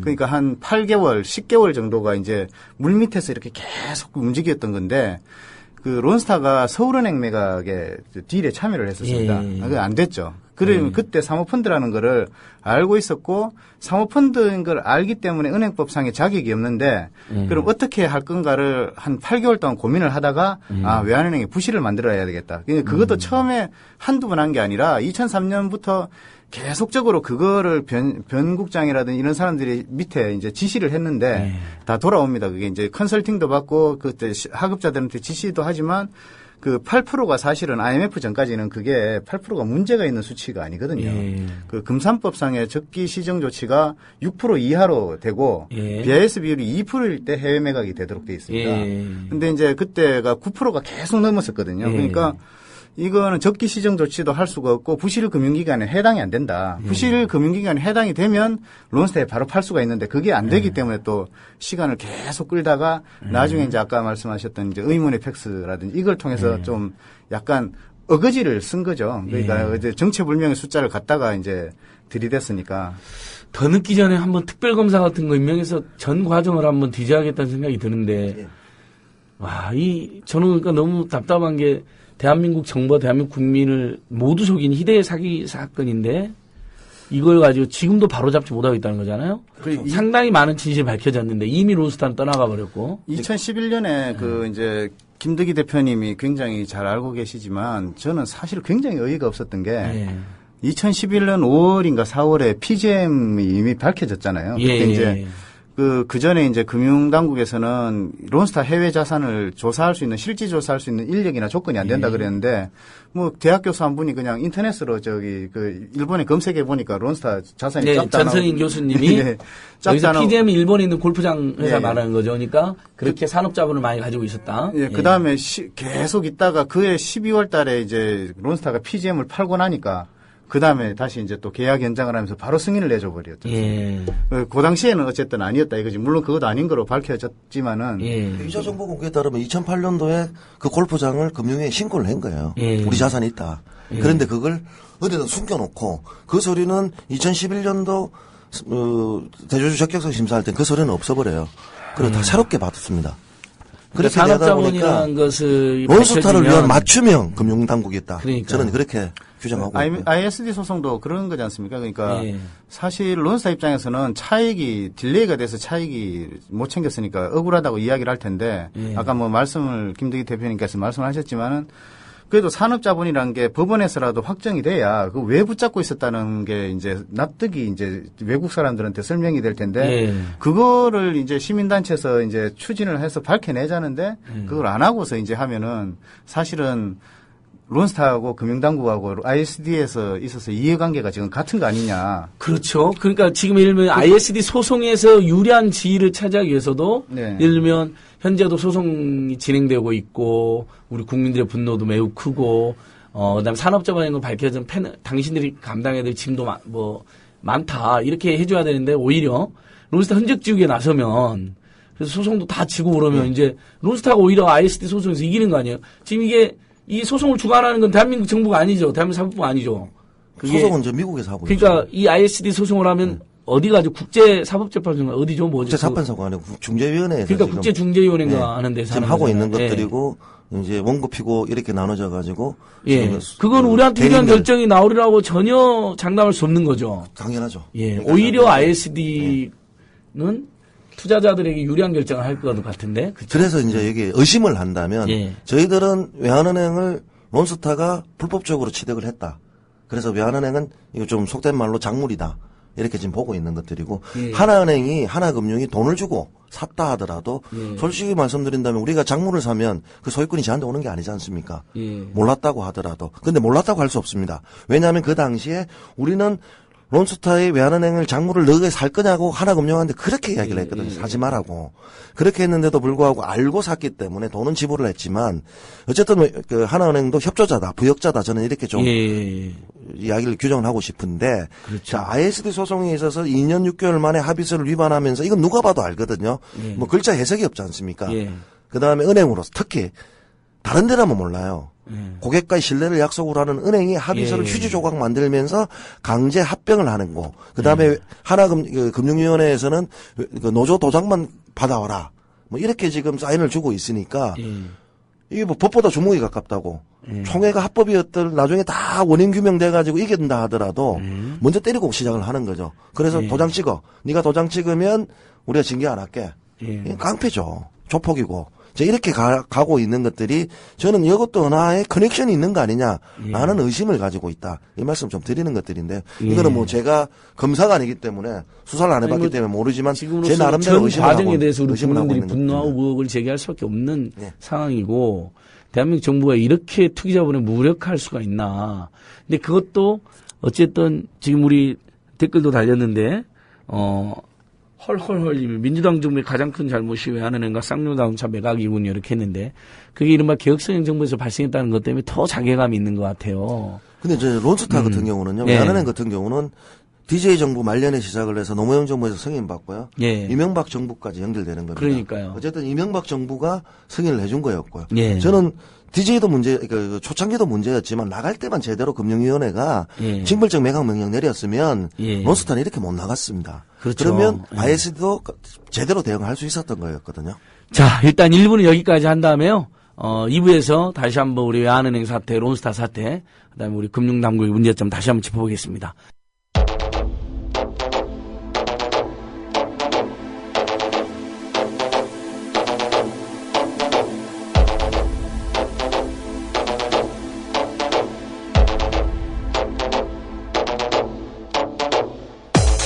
지금 여러분께서는 안진걸 참여연대 팀장이 진행하는 안진걸의 을화차차를 듣고 계십니다. 이 방송은 매주 목요일 낮 4시부터 5시 반까지 국민라디오를 통해 가장 먼저 청취하실 수 있고 팟캐스트 포털 팟빵에서 다시 들으실 수 있습니다.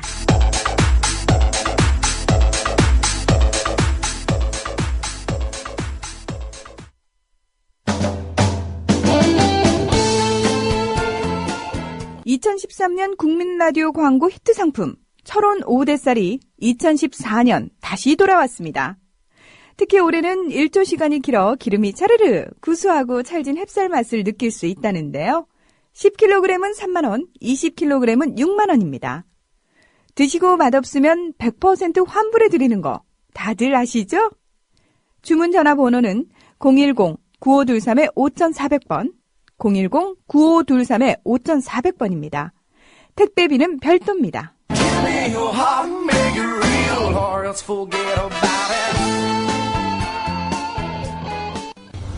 녹용의 효능을 그대로 녹용에서 추출되는 PLAG를 천연 복제한 록피드. 녹용의 PLAG 성분은 만병의 근원이 되는 만성염증을 예방하고 우리 몸의 치유력을 회복시킵니다. 자세한 정보는 주소창에 한글로 록피드.가, 록피드.가로 접속하시면 됩니다. 록피드는 의약품이 아닙니다. 건강기능식품입니다. 국민라디오 개국부터 지금까지 쭉 우리 대리운전 1호사사 941 국민 대리운전 이번엔 꼭 국민 대리운전을 부르리 운전은 꼭 국민 대리운전 공정언론 국민TV와 끝까지 함께하겠습니다. 1호사사 941 국민 대리운전 의리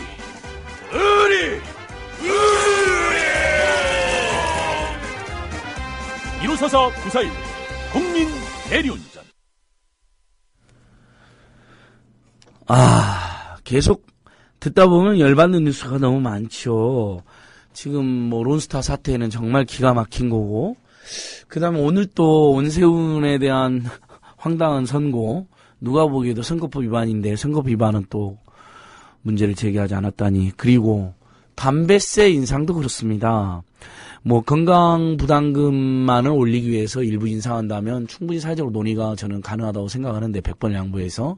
근데 그게 아니라 부자라 대기업 또 뭐 종교인 그다음에 임대 소득을 엄청 거두는 사람들한테는 다 세금을 봐주고 깎아주더니 결국은 서민들이 담배를 많이 피우는데 서민들에게 대표적인 이제 간접세로 세금을 또 늘린다는 거니까 사람들이 열받는 건데요. 아 정말 열받는 일 너무 많아갖고 우리가 정신을 한편은 분노를 자주 하지만은 한편 또 마음 공부도 해야지 이 시대를 버틸 수 있는 것 같아요. 그래서 저도 그렇습니다. 청취자 여러분. 굉장히 하루에도 여러 번씩 분노하고 하루에도 여러 번씩 슬퍼하지만 그래도 긍정과 낙관을 가지고 우리 국민을 믿고 또 국민TV라든지 이렇게 애써주시는 분들 또 민변 참여연대 또 많은 시민사회단체들 또 노동운동 하시는 분들 양심적 지신 이분들이 많잖아요. 그러니까 비록 지금 좀 너무 짜증나고 시련인 것 같긴 한데 결국은 우리가 이길 거다 이런 생각하면서 조금씩 마음 공부를 하고 있거든요.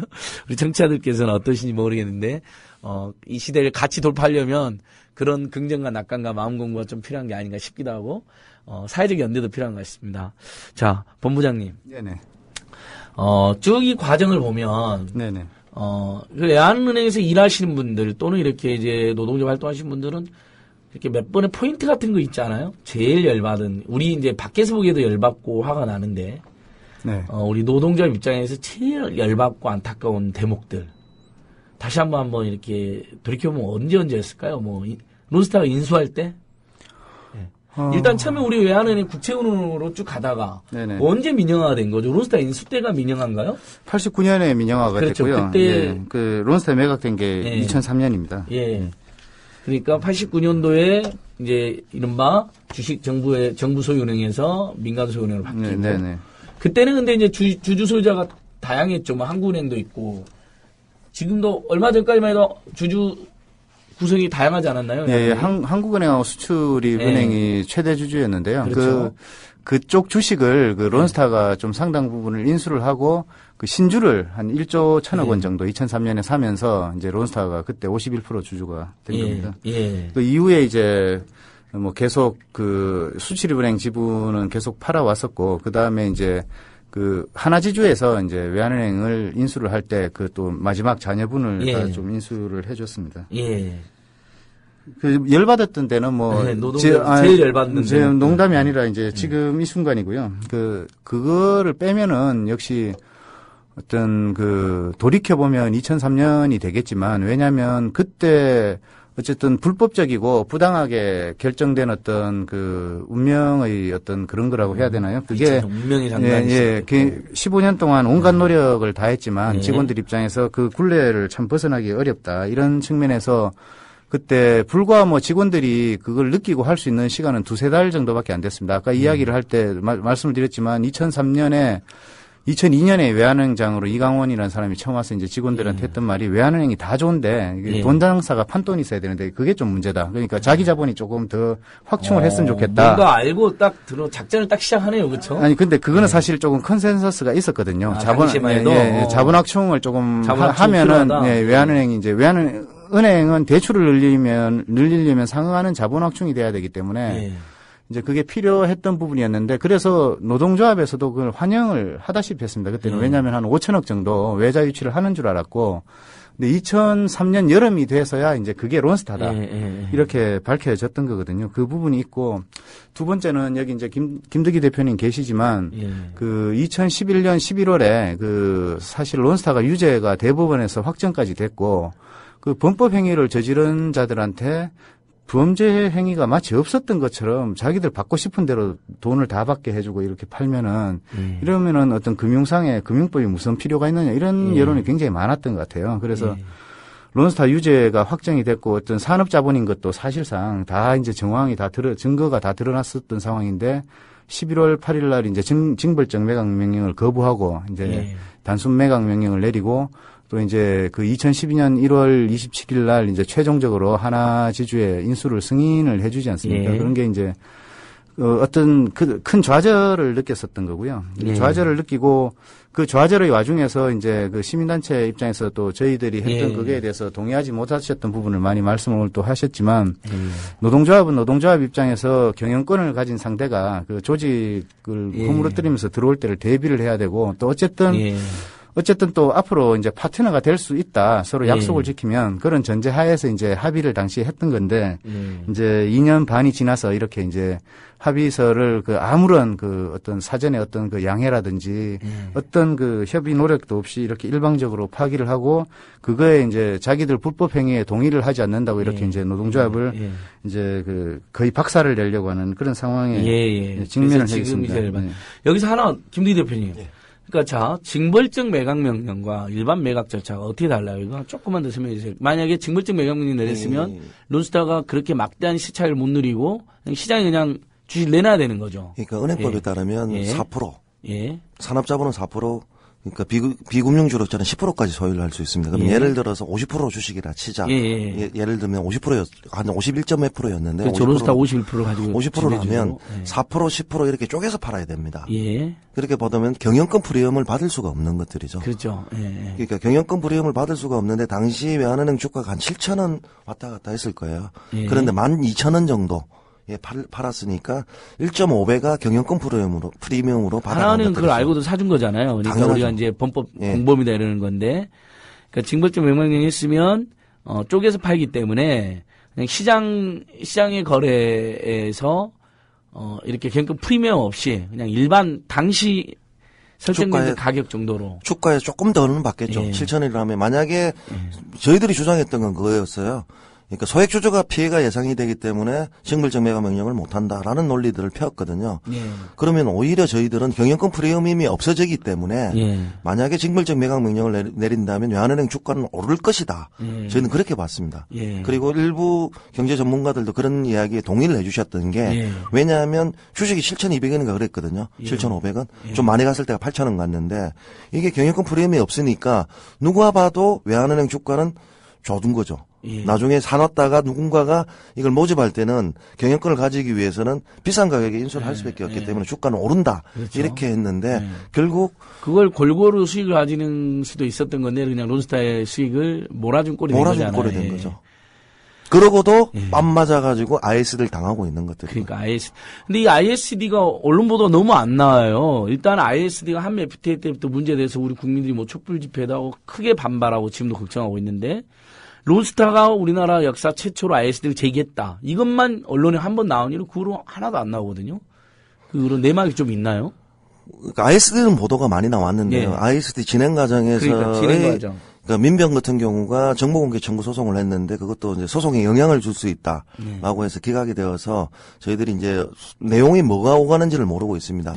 그것도 그 한 점이 있는 것들이고 그리고 저희들이 올 2월에 그 제2차 정보공개 청구를 합니다. 론스타의 엄연한 그 산업자본임을 알 수 있는 그 자료들을 저희들이 이걸 까면 기자회견을 하면 최소한 공중파에서 방송이 될 줄 알았는데 한겨레 경향신문 정도에서만 보도가 되고 뭐 조선일보도 처음엔 관심을 좀 많이 가졌는데 JTBC 정도에 이제 보도가 된 정도였는데요. 그 이후에는 이제 보도가 잘 안 되고 있습니다. 근데 금융위원회가 금융당국자들이 답변하는 건데 ISD에 대해서 어떻게 ISD라도 이 2차 정보 공개 자료에 대해서 어떻게 생각하십니까라고 기자들이 질문을 하면 ISD 소송에 영향을 줄 수가 있어서 노 코멘트. 뭐 이렇게 대답을 한다라고 들었고요. 그래서 저 도저히 이해가 안 돼가지고 모 술자리에서 사석에서 방송계에 있는 분들한테 물어보니까 우스갯소리 소리로 하는 게 지금 방송사나 신문사 데스크들이 옛날 IMF 당시에 이제 신빙들로서 자기들이 외환위기를 극복했던 게 자부심이 상당히 많은데 금융위기 때문에 극복하자고 외환은행을 팔은 것들이었는데 거기에 대한 심정적 이해 한 가지가 있고 두 번째 ISD 소송에 영향을 줄 수 있다는 그 말이 무섭게 맞아들이는 것들이죠. 만약에 방송에서 까서 나중에 ISD 졌다. 뭐 이렇게 소리가 듣기 싫다. 뭐 그런 게 아닌가라고 우스갯소리로 이야기를 해주더라니까요. 민감하고 이래저래 그냥 보도를 말아버리자. 그러니까요. 지금 ISD 소송 어떻게 진행되는지 아무도 몰라요. 정부에서 벌써 50억이나 세금을 썼다는데 그 소송을 대비하는 데만. 그러니까 DJ 노무현 그다음에 이명박 박근혜 정부지만 계속 정권이 바뀌더라도 무한한 사람이 누굽니까? 모피아인 거고, 그 다음에 언론계에 계신 분들이 어쨌든 될 것까지 왔는데, 또 하나가 론스타 어렵습니다. 이제 더 여러분들도 들어보시면 이게 무슨 산업자본이 뭐고 비금융주력자가 뭔 말인지, 왜 그게 2조가 되면 소유할 수 없는 자격인지 좀 헷갈려 하시는데요. 자, 이런 내용들을 기자님들이 처음에 오시면 또 계속 헷갈려 하세요. 그래가지고 이제 겨우 이제 내 가서 분노가 일으키는 또 발령이 나버려요. 그게 이렇게 되다 보니까 이게 쭉 전담해서 그러니까 론스타 기사를 쓰신 분은 지금 한 10년 동안 몇 분 계시지만, 그분들이 뭐 KBS 같은 경우는 모 기자 같은 경우는 특파원으로 그 특종 한번 하시고 그러니까 특파원으로 나가시고. 맞아요. 이게 저번에도 제가 일부 다루고 오늘 두 번째 이제 심층 다루는데, 사실 저도 뭐 세월이 흘러가지고 헷갈리기도 하고, 그러니까 일단 산업자본이 비금융 주력자라는 건 정도는 알고, 우리 은행법상 2조 원 주식 구성이 몇 프로, 그다음에 산업자본 소유액이 2조 원 이상이면 산업자본으로 규정된다, 이런 규정이 있다는 건 이제 저는 아는데 많은 사람들이 헷갈리는 거죠. 예. 자, 본부장님. 자, 이제 앞으로 투쟁 방향은 어떻습니까? 지금 굉장히 이렇게 심각한 탄압을 받고 있고, 론스타 외환은행의 운명을 그냥 박살내버린 론스타 흔적지우기가 진행되고 있는데, 이거 어떻게든 강력히 대응하셔야 될 것 같고, 저희도 도와야 될 것 같다는 의견이 들거든요. 그럼 마지막에 말씀하신 부분부터 뭐 말씀이 나온 김에 조금 말씀을 드리면, 그 흔적지우기라는 말씀을 아까 많이 하셨는데, 그 조금 같은 거라고 볼 수는 없는데 좀 사례를 들만한 게 있습니다. 그러니까 저희들 같은 경우에 작년에 이제 상장 폐지가 됐는데요. 그 올해 외환카드 투쟁을 했지만 그 상장 폐지가 되지 않았으면 외환카드 투쟁이 굉장히 쉬웠을 겁니다. 이게 카드 자산을 그 6,400억을 공짜로 떼어주면서 아니 카드 부분을 공짜로 넘겨주면서 6,400억을 얹어주는 거기 때문에 업무상 배임으로 걸릴 수밖에 없는 사안인데, 이 소송을 걸 수 있는 주체가 없습니다. 외환은행 주식이 지금 없기 때문에. 그래서 이런 문제들이 결국 외환은행에 주식이 없는 상태에서 아무도 외환은행 주주가 없는 상태에서 그러니까 외환은행 조직이라든지 고객의 이익을 실제로 간접적으로나마 대변할 수 있는 어떤 그런 게 하나도 없다. 그러면 이게 이제 론스타 문제라든지 전체적인 걸로 대입을 시켜보면 그 흔적 지우기라는 게 어떤 건지 좀 쉽게 이해를 하실 수가 있을 것 같고, 향후 투쟁에 대해서는 뭐 그렇습니다. 그 지금 그 말씀을 여러 번 드렸지만, 그 9월 3일 조합원 총회는 완전히 그 적법하다는 저희들 판단에 따라서 이제 진행을 했고, 우리 조합원들은 그 노동조합 지침에 따라서 이제 그 참여를 했을 뿐입니다. 하루 결근입니다. 하루 결근을 갖고 지금 그 감봉을 하고 그 면직을 하겠다는 회사가 전 세계에 또 있는지를 묻고 싶습니다. 거기에 대해서 어떤 거를 갖다 대더라도 이것은 감정적이고 보복적인 조치다. 그 어떤 자신들의 어떤 통합에 반대하는 그런 그를 깨부수기 위한 보복적인 조치다라고 밖에 볼 수가 없고, 은행 측도 뭐 우리보다 훨씬 더 많은 법률 자문을 받았을 테니 이 법률 투쟁으로 가서 그 은행 측에 승산이 없다는 걸 잘 알고 있을 거라고 봅니다. 그런데 왜 이런 것을 하느냐. 두세 달, 최소한 1심이 나오는 두세 달 안에 조직을 다 박살낼 수 있다고 생각을 하기 때문에 그렇게 한다고 봅니다. 그러니까 어쨌든 그 직원들이 그 외환은행 노동조합이 통합에 반대하는 그런 어떤 그 직원들이 진심을 대변을 하고 있지만, 그 연결고리를 끊어놓고 또 이제 그 직원들을 얼어붙게 하고 노조 활동에 참여를 하지 못하게 해서 결국 통합 반대라는 목소리가 외환은행에서 사라지게 하는 그런 목적이 있다고 보고요. 그래서 저희들은 큰 틀에서 당연히 이 문제를 그 법의 심판을 받게 하는데 일단 1차적인 그 기준을 갖고 있습니다. 기준을 갖고 있고, 그리고 어쨌든 또 그 사전에라도 그 직원들이 구제받을 수 있는 수단이 있다면 저희들이 할 수 있는 건 어떤 노력이라도 다 할 겁니다. 근데 지금 현재로서는 사측이 그런 어떤 진정성 있는 태도를 보이지 않고 있고, 특히 이 문제를 그 어떤 통합과 결부시켜서 조합에 대한 어떤 그 탄압 수단으로 활용하려고 있는 상황에서는 서로 굉장히 상황이 어렵게 갈 수밖에 없는 거 아니냐, 그런 생각을 하고 있습니다. 본부장님, 이런 게 좀 필요할 것 같아요. 일단은 합의를 위반하고 노동자 활동을 방해하고 탄압하는 것에 대해서는 국민들이 동의를 안 해줄 겁니다. 다만 이제 오늘 저희는 심층적으로 좀 다루긴 했는데, 일반 국민들은 또 요 방송을 다 들으시는 게 아니니까 우리 청취자들이 또 널리 트윗도 해주고 페이스북도 올려주시고 그렇긴 하겠지만, 그러니까 외환은행 노조 이 조기 합병을 저들이 서두른 이유 그리고 거기에 반대하는 외환은행 노조의 어떤 진실 이 국민들과 무슨 관계가 있을까를 좀 잘 설명을 해주는 게 필요한 것 같아요. 네네. 우리는 이제 여기서 뭐 론스타 흔적 지우기라든지 뭐 모피아의 문제라든지 또 하나은행이 공범으로 또는 탐욕으로 여러 가지 지적을 했는데 이것까지는 거의 안 알려져 있거든요. 현재 네네. 현상적으로 합의를 위반했다. 네. 근데 왜 옛날에 그 5년간 독립경영을 보장하게 됐지? 왜 하나은행을 외환은행을 인수하게 된 거지? 이게 다 이제 사람들이 이제 가물가물한 거거든요. 그러니까 네네. 조금 더 그런 부분이 강조될 것 같아요. 우리 금융평론가님, 김대희 평론가님, 저는 어떻습니까? 이제 마지막으로 달려가고 계시는 것 같은데 예. 외환은행장하고 하나금융 김정태 회장님 하는데 좀 충언을 좀 드리고 싶습니다. 예. 지금은 지금 하는 행태가 딱 보면 이게 속된 말로 외환은행 노동조합 위원장 죽여서라도 이 도장 찍으려고 하는 것 같은데 결국 성공하지 못합니다. 왜 못하냐 하면 결국 자기들이 의도했던 것들은 금융위가 합의서를 가져오라고 하는데 그 합의서를 가져올 수 있는 근거가 되는 것들은 대화 설득 그리고 직원들의 마음을 받아야 되는데 그렇지 못하고 깡패처럼 조폭처럼 밀어붙인다면 앞에서는 네는 하겠지만 돌아서면 직원들이 반감이 거세질 겁니다. 그렇기 때문에 목적하시는 의도를 아마 성공하지 못하고 조직은 피폐화될 겁니다. 그렇기 때문에 은행을 위해서라도 이건 경영을 위해서라도 바람직하지 않다 이 말씀을 좀 드리고 있고요. 과거 예를 본다면 외환은행 이광훈 행장 결국 감옥 갔습니다. 그다음에 저를 해고시켰던 태광그룹 이호진 회장도 감옥을 갔거든요. 결국 노동조합과 직원들이 길게 보고 싸우게 된다면 이거는 법적으로 불법이 될 수가 없는 것들이고 아마 제가 예측하기는 부당노동 행위로 외환은행장 처벌받는데 500원 겁니다. 정말 그만큼 저 자신 있게 있는 게 처벌받을 수밖에 없기 때문에 그럼 그때 어떻게 갈 그러니까 거냐는 이제 거죠. 부당노동 행위 정도는 당연히 처벌하게 해야죠. 아니 우리나라 대한민국 그 법원에서 부당노동 행위로 잘 처벌을 안 하는데 검찰들이 이번 건은 너무 명백하게 했기 때문에 증거가 너무 많더라니까요. 그렇기 때문에 처벌받는다라고 하기 때문에 결국 법보다 주목에 가깝다는 그 심사안에서 직원들을 조르고 뭐 한다고 해서 그 목적이 달성되겠느냐 저는 그건 오판이다 이 말씀을 좀 드리고요. 혹시 이 방송을 듣게 되시는 외환은행 직원 여러분들께 한마디만 장부해드리겠습니다. 쫄지 마십시오. 쫄지 않으시면 여러분들이 이기게 됩니다. 그런데 쫄고 내부 분열돼서 굴욕적으로 조기 통합에 도장 찍자. 그러면 징계하지 않을 거다. 이 거짓말을 믿으신다면 저는 여러분들은 더 불행해진다 이 말씀을 드리겠습니다. 옛날 공포가 쫙 퍼지면서 차라리 조기통합 해주자 이래버리면 진다는 거죠. 옛날 속담 하나가 있습니다. 떡 하나 주면 안 잡아먹지라고 했지만 떡 다 먹고 나서는 주고 나면 잡아먹었거든요. 결국 지금 하나금융과 외환은행이 하고자 하는 목적은 조기합병을 하고 그다음에 외환은행 노동조합을 무력화시켜서 자기들이 수익구조 내는 데 있어서 천병으로 가겠다 이 말씀을 드리는 것들이고 그렇기 때문에 국민들께서는 금융은 공공성입니다. 하나금융 김정태 회장의 은행이 아니거든요.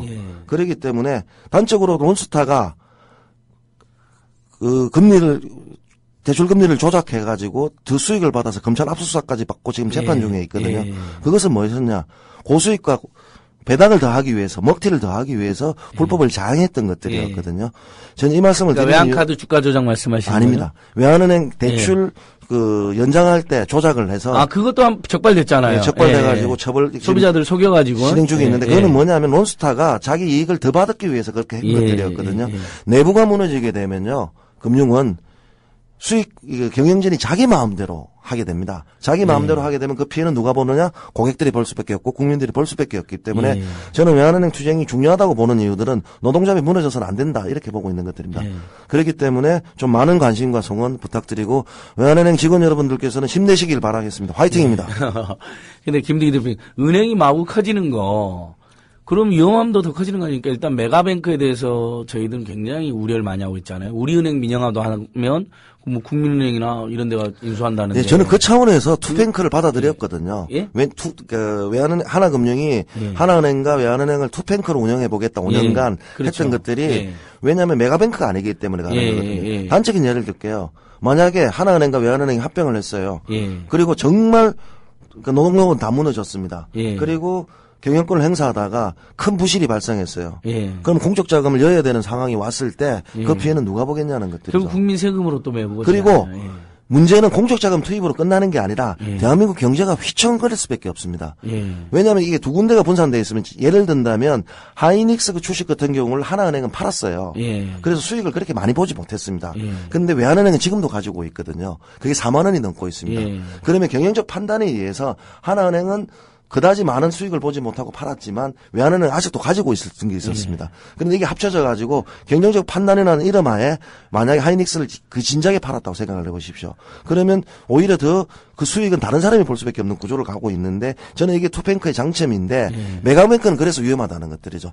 전형적인 독재적 황제 경쟁을 했을 때 그 책임은 누가 지냐는 것들이죠. 김정태 회장님은 지지 않을 겁니다. 그렇죠. 아니 결국 은행 무실해지면 우리나라 우리 금융위 역사에서 공적 자금이 투자가 안 된 적이 없는데 그건 전부 다 우리 국민 세금으로 뭐 그동안 투자된 공적 자금이 뭐 최소 40조가 넘을걸요. 예, 그래서 저는 하나금융 같은 경우가 좀 불안한 게요. 예. 여기는 합병으로 지금 승승장구하는 은행이거든요. 예. 처음에 하나은행으로 시작했다. 보람은행 예. 인수하고, 예. 그다음에 서울은행 인수하고, 예. 그다음에 또 충청은행 인수하고, 예. 이렇게 다국적 은행입니다. 예. 거기다 이제 외환은행까지 인수를 한다. 이렇게 생각을 하다 보면 저는 그 기업 문화가 완전히 다를 거예요. 예. 이질적인 문화감. 그 쪽에서 자기만 살겠다고 하는 경우들이 나타날 수도 있지 않느냐 이 생각들을 하는 거고요. 본부장님 듣기에는 좀 거북한 말씀이 되실까 모르겠지만 예. 지금 금융권들 사고가 많이 일어나고 있습니다. 예. 그 사고가 일어나는 것들이 소위 말하는 잘 나가는 은행들이었습니다. 예. 외환은행은 단 한 건의 사고도 없었거든요. 오히려. 잘 나가는 은행에서 왜 일어났느냐. 예. 성진을 포기하고 자리에 있을 때 그 유혹에 못 넘어가는 거죠. 예. 그러다 보니까 부실대출 뭐 리베이트 뭐 이런 이야기들이 지금 여러 번 나오고 있는 예. 것들 그런 연유가 아니겠느냐라고 하기 때문에 저는 그러니까 토종은행이 아니라 외환은행은 하나의 은행이다 보니까 예. 지금 오히려 경영적 측면에서 한번 해보자 하는 분위기 속에서 예. 론스타도 극복하고 잘했다고 보기 때문에 저는 그게 장점이라고 보고 예. 있습니다. 예. 알겠습니다. 본부장님 마지막으로 우리 시민 여러분들께 우리 외환은행 노동자들의 입장을 한번 잘 이야기 한번 해주십시오. 네, 그 217 합의서의 정신이 그 각자 이제 파일을 최대한 키워서 나중에 네. 윈윈할 수 있는 해법을 찾자는 건데 사실 합의서를 지키면 하나 지주에도 도움이 된다고 봅니다. 그 그때나 지금이나 달라진 게 없는 것은 그 일방적인 이런 합병을 할 경우에 외환은행만이 갖고 있는 그 외국환이라든지 그 기업 금융 경쟁력은 굉장히 위축될 가능성이 크다. 그래서 서로가 원만하고 합리적인 어떤 논의를 통해서 어떤 그 서로의 운명을 그 결정할 수 있는 그런 합의 준수를 좀 촉구를 하는 거고요. 지금 이 싸움은 그 약속을 지키는 사람들과 지키지 않는 사람 또 불법을 저지르는 사람들과 불법을 불법을 막으려는 사람들 간의 싸움이라고 생각을 합니다. 그래서 좀 어렵고 힘들더라도 저희들 같은 경우에 최대한 그 원리와 원칙이 지켜지는 금융산업이 될 수 있도록 최대한 노력을 할 테고 저희 고객님들을 포함해서 많은 국민들께서 관심과 성원을 보내주시면 반드시 더 좋은 은행을 만들어서 보답을 드리겠습니다. 예, 우리 김대기 대표님도. 예. 빼앗긴 들에도 봄은 오고요. 예. 닭의 모가지를 비틀어도 새벽은 온다고 했습니다. 예. 불의가 정의를 이기지 못합니다. 예. 결국 진실은 밝혀지게 되어 있습니다. 예. 저는 이 싸움은 불의와 정의의 싸움이라고 생각을 하기 때문에 저 탐욕스러운 하나금융은 자기 자리를 위해서 세월호처럼 자기만 살겠다고 하지 마시고 다 같이 살 수 있고 그리고 국민 경제에 이바지할 수 있고 금융 공공성을 위해서 이바지할 수 있는 방안으로 다시 돌아오기를 강력히 촉구드립니다. 외환노조와 함께 연대하는 것이 론스타 문제의 진실을 바로잡는 그 투쟁이기도 한다는 것이죠. 예, 그렇습니다. 예, 오늘 말씀 두 분 정말 감사합니다.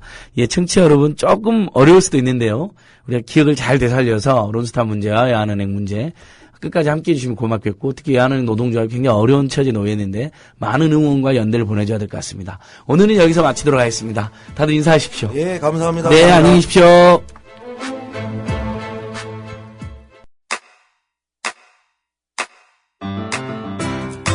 국민 라디오 지지하는 4가지 방법 아시나요? 다운로드하기, 별점 주기, 댓글 달기, 구독하기. 국민 라디오를 보다 많은 이들에게 전할 수 있는 가장 손쉬운 방법. 다운로드하기, 별점 주기, 댓글 달기, 구독하기. 잊지 마세요. 다운로드하기, 별점 주기, 댓글 달기, 구독하기.